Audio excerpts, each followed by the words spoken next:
Alors, bonjour et bienvenue à cet enseignement sur le passage de Luc, chapitre 16, le verset 19 à 31, qui nous parle de l'homme riche et du pauvre Lazare. Vous savez, le passage qu'on va regarder est souvent utilisé pour justifier nos croyances concernant le séjour des morts. Malheureusement, ce que nous voyons, c'est que ce passage est très mal compris. D'ailleurs, plusieurs personnes qui disent avoir visité le ciel ou l'enfer corroborent ce que Jésus dit dans ce texte, alors que Jésus contredit tout ce que les Écritures disent au sujet des morts et du séjour des morts. Et de ce fait, les gens vont croire, et puis ils vont ainsi construire leur foi sur ces témoignages plutôt que sur la parole de Dieu. Ils vont construire leur foi sur ce qu'ils entendent plutôt que sur la parole de Dieu. Et c'est là l'erreur que plusieurs font. Parce que plutôt que de baser sa foi sur la parole de Dieu, ils la basent sur leur croyance, ils basent leur croyance sur des témoignages qui ne sont absolument pas bibliques. Saviez-vous que ce que Jésus dit dans ce passage concernant le séjour des morts est contraire aux Écritures? Croyez-vous que Jésus a volontairement voulu induire les gens en erreur en apportant ce message-là? Honnêtement, si nous avions eu cette connaissance des Écritures, nous aurions mis un bémol concernant les propos de plusieurs personnes qui reviennent de l'au-delà avec un message. Parce que ces gens qui reviennent soi-disant de l'enfer avec un message de la part de Dieu pour les vivants, ce qu'ils nous racontent est contraire aux Écritures et nous le croyons. Et plus encore, nous répétons avec foi ce qu'ils nous disent. Mais je veux juste faire une précision ici. La personne qui meurt cliniquement et que le Seigneur lui permet de visiter l'enfer, comme on dit, et que cette personne revient avec un message, ce message n'est pas pour les croyants. Ce message est pour les non-croyants. Parce que les croyants, eux, ils ont la parole de Dieu sur laquelle ils sont appuyés et ils connaissent ce que le Seigneur dit. Ils connaissent la vérité. Ils croient les paroles de Dieu, ils croient les paroles de Jésus. Mais ceux qui ne sont pas croyants à l'extérieur vont croire toutes sortes de contes fantaisistes qui leur sont racontés. Et quand ces gens-là reviennent avec un message de l'enfer, ce n'est pas pour les croyants, c'est pour les non-croyants.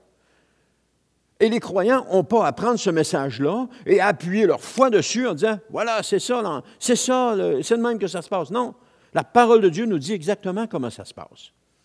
Et ça, il faut faire la distinction avec cela. Le croyant a la parole de Dieu. Et il a le fondement le plus sûr qui existe, le plus solide qui existe. Il a le fondement le plus fort sur lequel il peut s'appuyer. C'est un rocher, c'est la parole de Dieu, c'est Jésus. Mais les gens à l'extérieur qui ne connaissent pas Jésus, qui ne portent pas attention, qui ne veulent pas ou qui n'ont pas de relation avec Jésus, ne croient pas à la parole de Dieu. Et donc, le Seigneur se sert, et on va le voir un petit peu plus loin dans cet enseignement-là, le Seigneur se sert des concepts qu'eux connaissent pour leur parler. Parce que sinon, ils n'écouteraient pas. Alors, c'est un peu ça l'affaire. Donc, il ne faut pas juger les personnes qui reviennent avec un message de l'au-delà, mais en même temps, il faut être capable de faire la part des choses, de dire que ce message ne nous est pas adressé en tant que croyants, il est adressé aux non-croyants. Maintenant, on va prendre le temps de lire le récit de l'homme riche et du pauvre Lazare. Luc, chapitre 16, versets 19 à 31, nous dit « Il y avait un homme riche, toujours vêtu d'habits coûteux et raffinés. Sa vie n'était chaque jour que festin et plaisir. Un pauvre nommé Lazare se tenait couché devant le portail de sa villa, le corps couvert de plaies purulentes. Il aurait bien voulu calmer sa faim avec les miettes qui tombaient de la table du riche. Les chiens même venaient lécher ses plaies. » Verset 22. « Le pauvre mourut et les anges l'emportèrent auprès d'Abraham. Le riche mourut et à son tour, et on l'enterra. Du séjour des morts où il souffrait cruellement, il leva les yeux et aperçut très loin Abraham et Lazare à côté de lui. Alors il s'écria, « Abraham, mon père, aie pitié de moi. Envoie donc Lazare qu'il trempe le bout de son doigt dans l'eau et me rafraîchisse la langue, car je souffre horriblement dans ces flammes. » Verset 25. Mais Abraham lui répondit, « Mon fils, souviens-toi de combien de bonnes choses tu as joui pendant ta vie, tandis que Lazare n'a connu que des malheurs. À présent, ici, c'est lui qui est consolé, tandis que toi, tu es dans les tourments. De plus, il y a maintenant un immense abîme entre nous et vous, et même si on le voulait, on ne pourrait ni le franchir pour aller d'ici vers vous, ni le traverser pour venir de chez vous ici. » Verset 27. Dans ce cas, dit alors le riche, « Je t'en conjure, Père, envoie au moins Lazare dans la maison de mon Père, car j'ai 5 frères, qu'ils les avertissent pour qu'ils n'aboutissent pas eux aussi dans ce lieu de tourment. » « Tes frères ont les écrits de Moïse et les prophètes, lui répondit Abraham, qu'ils les écoutent. Verset 30, « Mon père Abraham reprit l'autre, mais si quelqu'un revient du séjour des morts et va les trouver, ils changeront. Mais Abraham répliqua, s'ils n'écoutent ni Moïse ni les prophètes, ils ne se laisseront pas davantage convaincre par un mort revenant à la vie. » Tout un passage très intéressant, mais ce que nous allons voir dedans, c'est que ce récit contredit les Écritures. Vous l'aviez peut-être jamais vu, mais ce récit contredit les Écritures. C'est ça qui est intéressant de remarquer. Parce que le récit de l'homme riche et du pauvre Lazare contredit tout ce que les Écritures disent au sujet de la mort, le séjour des morts, la destinée de l'âme, les croyants décédés, parler avec les morts qui reviennent à la vie dans un message pour les vivants, etc., etc. Pourtant, les enseignants chrétiens utilisent ce passage pour décrire le séjour des morts. C'est simplement qu'ils n'ont pas une bonne compréhension des Écritures lorsqu'ils font cela.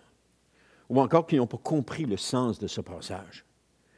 Et je vais vous démontrer certaines vérités dans ce passage et vous ne le verrez plus jamais comme auparavant. Nous allons voir 11 propos de Jésus dans ce passage, de l'homme riche et du pauvre Lazare qui contredisent vertement les Écritures. On ne fera pas l'enseignement tout d'un bout, on va le faire en 5 parties. Donc, il va y avoir des contradictions aujourd'hui. Il va en avoir dans l'autre, la partie 2 et dans la partie 3. La partie 4 et 5, on va expliquer pourquoi ces contradictions-là. Alors, la première contradiction, les morts ont des connaissances et discutent entre eux.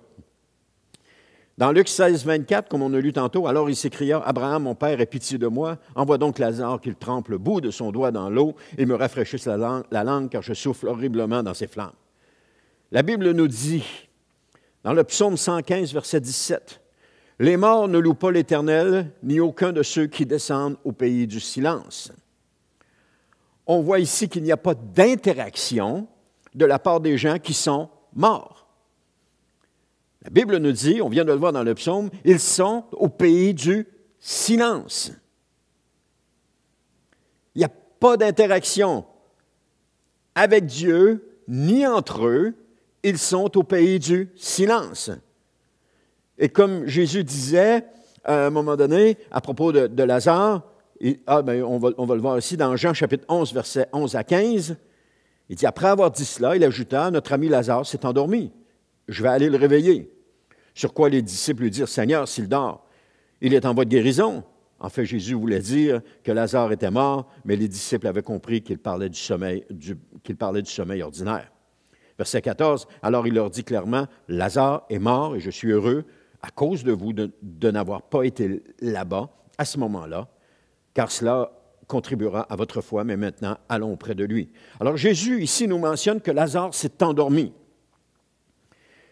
Il utilise le mot « dormir » pour parler de la mort. Et ce n'est pas par hasard que Jésus dit cela, parce qu'il y a 2 choses qu'on peut voir là-dedans. La première, cela démontrait que Jésus pouvait ressusciter un mort parce que, pour lui, Lazare n'était qu'endormi. C'est aussi facile pour Jésus de ressusciter un mort que de réveiller une personne qui dort. C'est aussi facile. D'ailleurs, Jésus a le pouvoir de ressusciter les morts. C'est ce que la parole de Dieu nous dit. Regardons les paroles même de Jésus que l'apôtre Jean nous rapporte dans Jean 6, verset 44. « Personne ne peut venir à moi si le Père m'a envoyé, ne l'attire, et moi, c'est Jésus qui parle, je le ressusciterai au dernier jour. » Jean 6, 54. « Celui qui se nourrit de ma chair et qui boit mon sang a la vie éternelle. Et moi, encore Jésus qui parle, je le ressusciterai au dernier jour. Donc, c'est Jésus qui va ressusciter les morts au dernier jour lorsqu'il va revenir. Pas avant, comme le prétend la croyance populaire.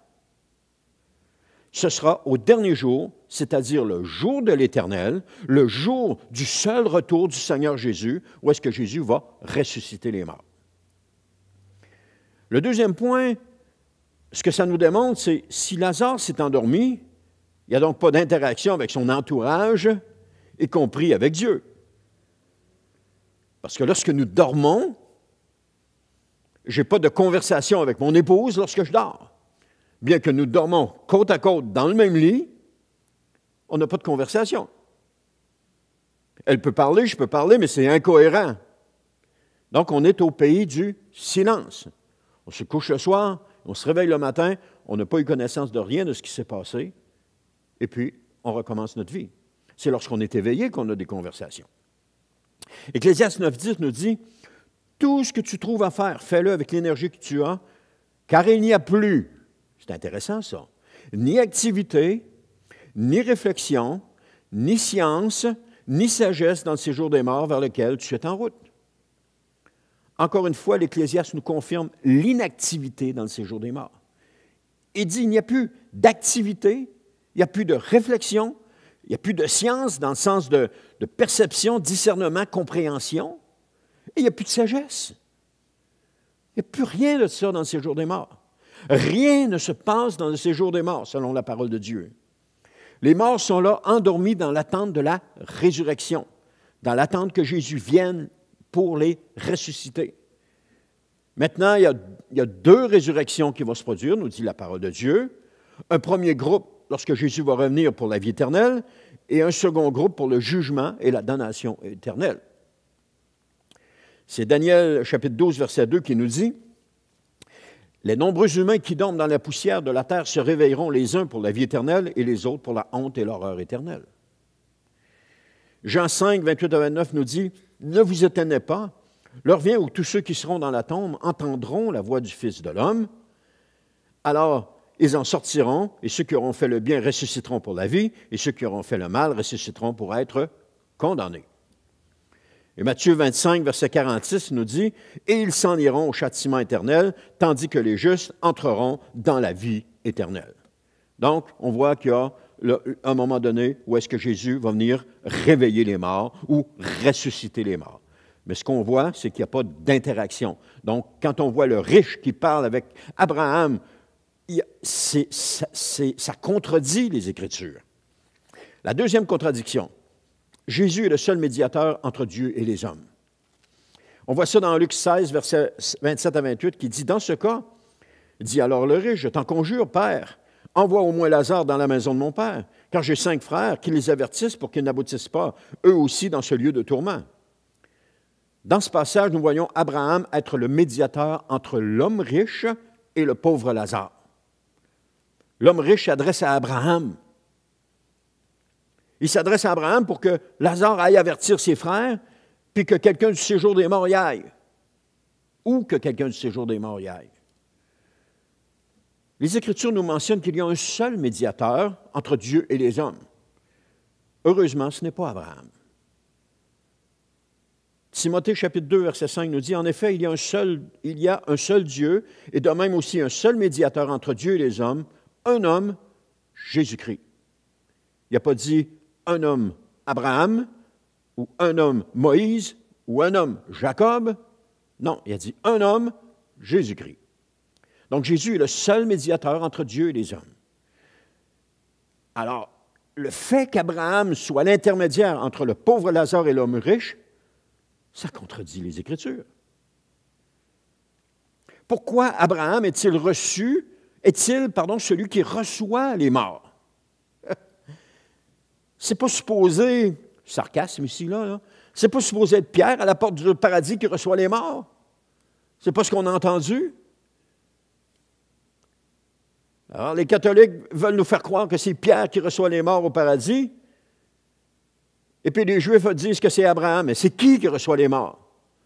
OK, il y a 2 compartiments, c'est ça. Il y a les morts juifs qui s'en vont en direction d'Abraham et il y a les morts catholiques qui s'en vont en direction de Pierre. Mais les autres, ils vont où? Qui va les accueillir? Vous voyez, c'est du sarcasme un peu. Mais ce qu'on voit, c'est que ça contredit les Écritures. On n'est pas accueillis à la porte du paradis. D'ailleurs, nous allons dans le séjour des morts où rien ne se passe. Et d'ailleurs, ce que la Bible dit, c'est que c'est Jésus qui descend et vient nous chercher. Ce n'est pas nous autres qui montons au paradis. Les morts, lorsqu'ils meurent, la Bible est claire là-dessus, ils descendent dans la tombe, ils descendent dans la fosse, ils descendent dans le séjour des morts. C'est ça qu'elle dit, tout au long de l'Ancien Testament. Elle ne dit pas à nulle part qu'ils montent au paradis. 1 Thessaloniciens 4,16 nous dit, en effet, au signal donné, sitôt que la voix de l'archange et le son de la trompette divine retentiront, le Seigneur lui-même descendra du ciel, et ceux qui sont morts unis à Christ ressusciteront en premier lieu. Donc, on voit que ce n'est pas les morts qui montent au ciel, c'est Jésus qui descend. Des fois, on entend des choses comme « Ah, il était tellement bon qu'il est parti rejoindre son Seigneur au ciel. » C'est faux. C'est complètement faux. Parce que ce n'est pas ce que la parole de Dieu nous enseigne. Il a beau avoir été le meilleur chrétien au monde, le plus fidèle, le plus obéissant, le plus approuvé de Dieu, lorsqu'il est mort, il est allé dans le séjour des morts. Les catholiques nous disent que Marie a été enlevée au ciel, corps et âme. Ce n'est pas ce que la parole de Dieu nous dit. La parole nous dit que lorsque Marie est décédée, elle est partie dans le séjour des morts et qu'elle est là dans l'attente de la résurrection. Je n'ai jamais vu dans les Écritures quelque chose qui valide la croyance populaire que nous montons au ciel. C'est toujours Jésus qui descend du ciel. Jean 6, 38 nous dit, « Car si je suis descendu du ciel, ce n'est pas pour faire ce qui me plaît, mais pour accomplir la volonté de celui qui m'a envoyé. » Il est monté au ciel parce qu'il venait du ciel. C'est ce que Jean 8, 13 nous dit. Car personne, c'est clair, car personne n'est monté au ciel, sauf celui qui en est descendu, le Fils de l'homme. Il me semble que ce passage est tout de même assez explicite. Il n'y a personne qui est monté au ciel, sauf celui qui en est descendu, le Fils de l'homme. Un autre passage dans Acte 1, 11, il y a dans Acte 3, si ma mémoire est bonne, qui nous dit, c'est Pierre qui parle, il dit, David n'est pas monté au ciel. Donc, il y avait une croyance que David, à sa mort, était monté au ciel. Non, il dit, David n'est pas monté au ciel. Il est descendu dans le séjour des morts. Acte 1, 11, homme de Galilée, pourquoi restez-vous ici à regarder le ciel? C'est Jésus qui est enlevé du milieu de vous, en redescendra un jour de la même manière que vous l'avez vu y monter. Donc, il y a juste Jésus qui est monté au ciel. Luc 17, 26, c'est le jour où le Fils de l'homme reviendra, les choses se passeront comme au temps de Noé. Hein? C'est ce que ça nous dit. Jésus reviendra non pas pour nous prendre et nous amener au ciel, mais plutôt pour régner avec lui ici sur la terre. Nous, les croyants, ne vont pas au ciel. Personne n'est monté au ciel, puis personne ne va monter non plus au ciel. C'est Jésus qui va en descendre. Matthieu 19, 28 nous dit, Jésus leur dit, vraiment, je vous l'assure, quand le monde connaîtra son renouveau et que le Fils de l'homme aura pris place sur des trônes glorieux, vous qui m'avez suivi, vous siégerez vous aussi sur 12 trônes pour gouverner les 12 tribus d'Israël.